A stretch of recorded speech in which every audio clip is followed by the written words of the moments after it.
ഭൂമിയുടെ ദക്ഷിണ ധ്രുവത്തിൽ സ്ഥിതി ചെയ്യുന്ന അന്റാർട്ടിക്ക എന്ന അത്ഭുത ഭൂഖണ്ഡത്തെക്കുറിച്ചുള്ള വിവരങ്ങൾ ഈ വീഡിയോയിലൂടെ പരിശോധിക്കാം.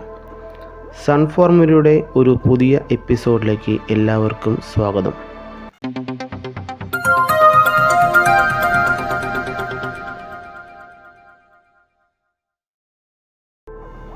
ഭൂമിയിലെ 7 വൻകരകളിൽ 5ാമത്തെ വലിയ ഭൂഖണ്ഡമാണ് അന്റാർട്ടിക്ക. ഇതൊരു ധ്രുവ മരുഭൂമിയാണ്. ഇവിടെ മഴ ലഭിക്കുന്നത് വളരെ കുറവാണ്. അന്റാർട്ടിക്ക ദക്ഷിണ സമുദ്രത്താൽ ചുറ്റപ്പെട്ടാണ് ഇരിക്കുന്നത്. ഇവിടെ ഐസ് പാളികൾ എത്ര കനത്തിലാണ് ഇവിടെയുള്ളതെന്ന് നിങ്ങൾക്കറിയാമോ? ശരാശരി 2 കിലോമീറ്റർ ആഴത്തിലാണ് ഇവിടെ ഐസ് ഉള്ളത്. 4 കിലോമീറ്റർ വരെ മഞ്ഞുള്ള സ്ഥലങ്ങളും ഇവിടെ കണ്ടെത്തിയിട്ടുണ്ട്. ഭൂമിയിലെ ശുദ്ധജലത്തിൻ്റെ 70% അന്റാർട്ടിക്കയിലാണുള്ളത്. പക്ഷേ അതെല്ലാം ഐസ് രൂപത്തിലാണുള്ളത്. ഇതുരുകിയാൽ ആഗോള സമുദ്രനിരപ്പ് ഏകദേശം 200 അടി ഉയരും. അന്റാർട്ടിക്കയിൽ ഭൂമിയിലെ ഏറ്റവും കുറഞ്ഞ താപനിലയായ -89.2 ഡിഗ്രി അടയാളപ്പെടുത്തിയിട്ടുണ്ട്. വേനൽക്കാലത്ത് 10 ഡിഗ്രിക്ക് മുകളിൽ താപനിലയെത്താം. ഇവിടെ സ്ഥിരതാമസക്കാരായ മനുഷ്യരൊന്നും താമസിക്കുന്നില്ല.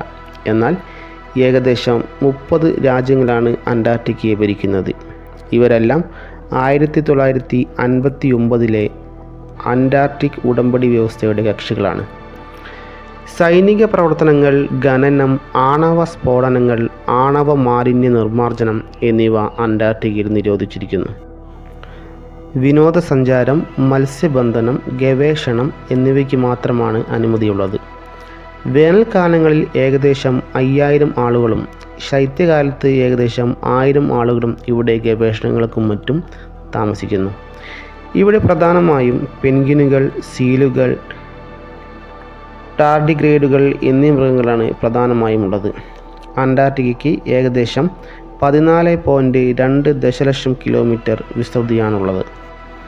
അന്റാർട്ടിക്കയിലെ റോസ് ഐലൻഡിലെ എറേബസ് പർവ്വതം ലോകത്തിലെ ഏറ്റവും തെക്കേ അറ്റത്തുള്ള സജീവ അഗ്നിപർവ്വതമാണ്.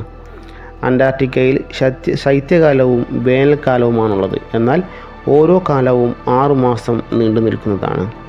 ശൈത്യകാലത്ത് 6 മാസം രാത്രിയും വേനൽക്കാലത്ത് 6 മാസം പകലുമാണുള്ളത്.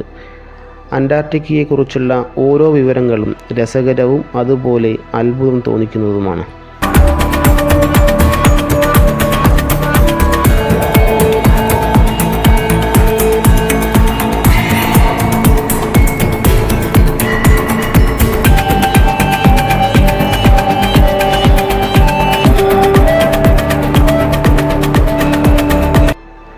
വീഡിയോ ഇഷ്ടപ്പെട്ടാൽ ചാനൽ സബ്സ്ക്രൈബ് ചെയ്യാനും ലൈക്ക് ചെയ്യാനും ഷെയർ ചെയ്യാനും മറക്കരുത്.